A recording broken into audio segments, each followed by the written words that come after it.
Welcome to another 52 Launch Pitch to Product podcast. Today, I have Richard sitting next to me. Richard's one of our customer success managers. He spends a great deal of time with our clients after we onboard our clients. I think today, Richard, we're going to talk about something that comes up a lot lately, and that's AI use and how do we incorporate AI, or how do our clients possibly incorporate AI to their development of their product, into marketing, into anything that has to do with AI.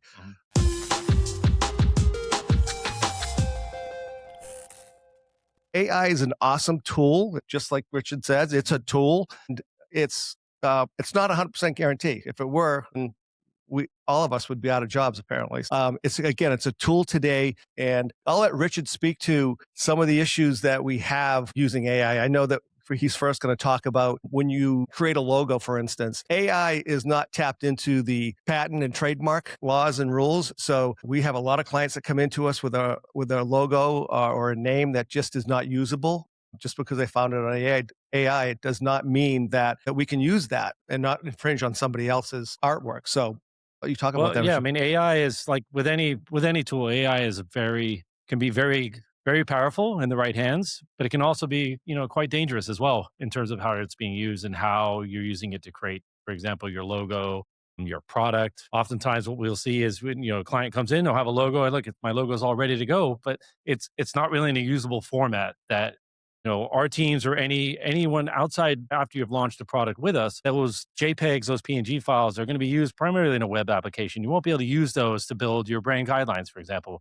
You can't create other variations within the logo. It's going to put you in a bad situation where it's going to cost you more money for our teams to have to redraw those logos because they're not in a usable format in an early stage when it comes out of AI, and it will lead to misconceptions within the logo because with any AI platform that you see out there, all the different generative AI models that you'll see, they're basically quote unquote stealing from other sources, and that might be other logos that are living within well-known companies, for example. And your logo might be derived from a logo that has a lot of IP around it, and they have big attorneys and big budgets. So you got to be very, very careful because you don't know where that's coming from, and it won't tell you where it's coming from.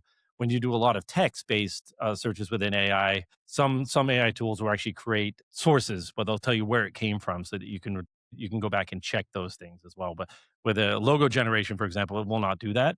It will pull it from other sources. It might even pull it completely verbatim directly from that source. And that could get you into hot water later on down the line. So Right. Those are things you got to be really careful about.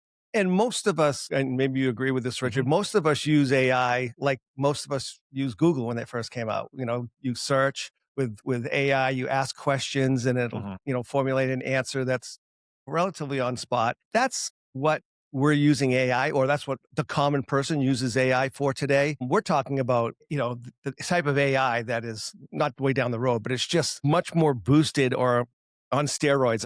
And that's why we're investing in the software that really talks about what it is that we do. Our model, it follows our model. So when we're asking questions, it understands who 52 Launch is and understands what our client's product is, and it can really do a deep dive. But again, AI is only as good as the information that you provided, I guess is what I'm trying to say. I kind of stumbled through this because I'm old and I still don't understand everything there is to know about AI, other than I was told that we need to get on board with it, which I committed to getting the software that's going to help us and help all of our clients, obviously, which is the most important thing. Well, if you look at it, if you were starting, for example, you were a client, you were going to start investigating some logo concepts, using generative AI. If you don't have a good point of view or a good reference point when you're looking for those types to generate ideas, if you're very vague, it's going to produce very vague responses. And your logo, like say, Dan, you went and searched for a logo and we both put in the same prompt, most likely going to get a very similar result sometimes.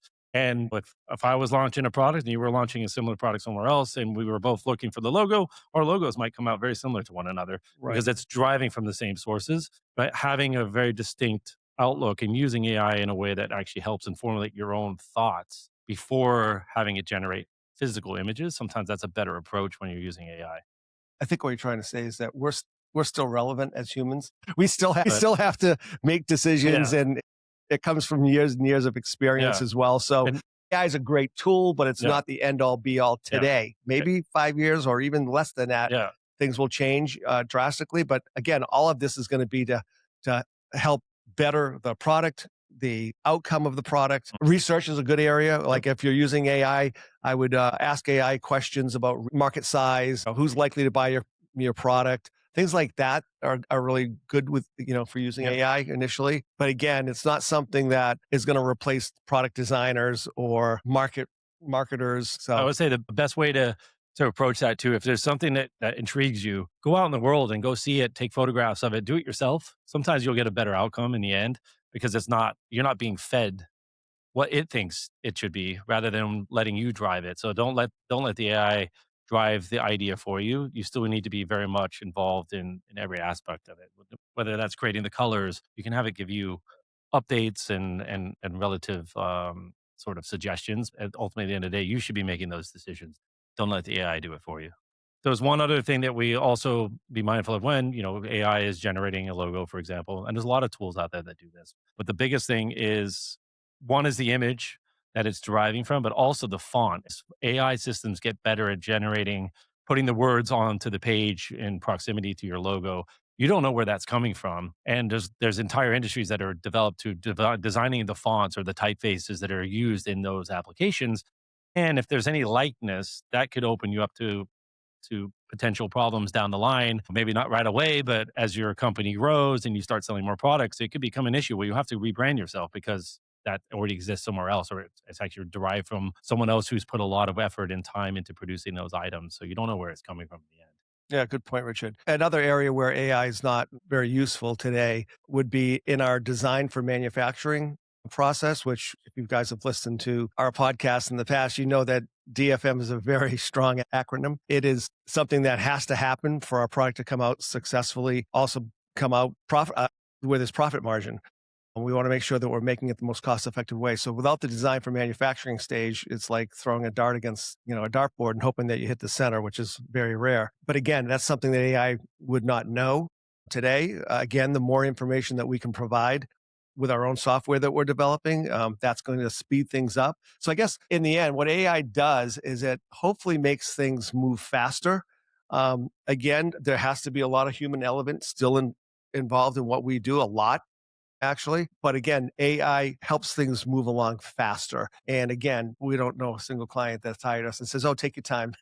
No, Yeah, everything has to be at hyper it speed. So also, yeah, I mean, AI doesn't. I like to use this a lot with either with clients or even with close designers and being in the design industry for a long time. It doesn't know taste, right? AI doesn't know what works, what right, doesn't work. It only can regurgitate back to you what it thinks it should be, not with what, like to Dan's point, the certainty, right. DFM phase where we don't know exactly how this thing should be produced. And AI doesn't know that either. It might give you some general ideas of like what types of manufacturing techniques to use, but that doesn't mean they're the right manufacturing techniques. And AI can they can kind of put you down the rabbit holes and you start to become sort of sensitized to it being produced a certain way when in reality that's not manufacturable at scale in that particular fashion. So you got to be very, very careful Yeah. with anything you read online. I would say to bring this all the way back to the beginning, AI is exactly what it is. It's a tool, right? Until further notice, it's simply a tool that we can all utilize to the best of our ability and to the best of AI's ability. But again, until it changes drastically, it's just a tool, and it's a valuable tool that can be used by basically everybody. With any new tool, a healthy amount of skepticism is always warranted with any tool, but just because you can make it Yeah, doesn't mean just like generate it yeah. and Do we? then just hand it off saying, "Oh, look, I have all these ideas." No, you need to read through them first, make sure that one, they're solid, and two, they actually make sense. Yeah, The scale can be off like in a huge way because it's right. just taking these random things and putting them together. So yeah, that's the other thing is with AI generated things, the scale is usually way off. It puts you into context like, no, that product would never live in that environment, or that's not that right material, or all that person has 7 fingers on their left hand. Those are the Yeah, type of things that it's a dead giveaway when you see poorly generated AI images. They stand out. Any designer, any product designer, any graphic designer, they're going to be able to pinpoint a fake Yeah. Look image. at if someone comes into us with an AI version of everything they've done through AI and say, yeah, we want to hire you, but we've got all of this other stuff done. We just want you to make it. I mean, we could discuss that. Like, you don't understand that it doesn't work that way. We don't even know if we can make this product the way that AI has said they can make it. Yeah. We're talking about different types of machinery that are used. Um, we would have to go through the DFM stage. Otherwise, AI might say this costs $5 and it comes out that it costs $5, but it can't be made at all, ever. So what good did that do you? So we're always starting over from zero because uh, we just said it. AI is a tool. It's a great tool, but that's all it is right now. It's not going to. I was going to say it's not going to make you coffee, but it probably does actually. Not good coffee. Yeah, use AI to formulate your ideas into a structure that's easy to understand so that you've kind of walked through, but always check those ideas, right? So you don't know where it's coming from first and foremost, but make sure that you do check it, check sources. If you are doing it for market research, make sure you check those sources as well because you don't want to go into any new product design having incorrect information. That's going to cost you time, Right. money in the end. But Yeah. So we'll circle back with, definitely definitely do your research. Use AI for research, market research, initial design of maybe of your product to get you excited about what it might look like. But in the end, come to us, or we'd love to have you come to us and schedule an appointment so we can go over it. And hopefully, like you said, it's a good jumping off spot. guide you in the right direction. Ultimately, we want your ideas to succeed. So we want to make sure we put you on that right path to success. So basically, folks, use AI for market research. Use it for maybe a jumping off point on a design. Research what other competitors might be out there. How many people are buying a product that you're thinking about bringing to market? What's the demographics look like? Those are all great things to use AI for. And look, the more excited and more educated you are about this information, we'd love to talk to you about that. We'd love to have you, call an idea consultant here at 52 Launch and schedule an appointment where we can discuss it. It's a good spot to jump off of or from. And yeah, we'd rather have that than to someone that comes in with a napkin design, although we accept that wholeheartedly. But it's always better to have more information. The more information, the better off um, your appointment with us is going to be. And again, if you happen to know anybody that wants to bring a idea or a product to market, or if you're going to bring a product to market, we'd love the opportunity to earn your business. You can go to 52launch.com. I believe there's a link below that you can click on and reach out to one of our idea consultants. And until next time, we'll see you later. Hopefully see you there.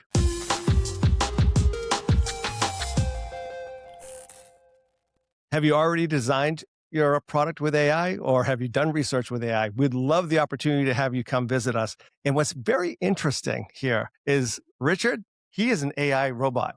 Richard, introduce yourself. Nice to meet you, Dan. See, you would have never known if I didn't tell you. So we have the first human AI cross here at 52 Launch. By the way, it's just worth coming in to see him. Come in, click the link below and give us a call out if you want to meet us. Thank you.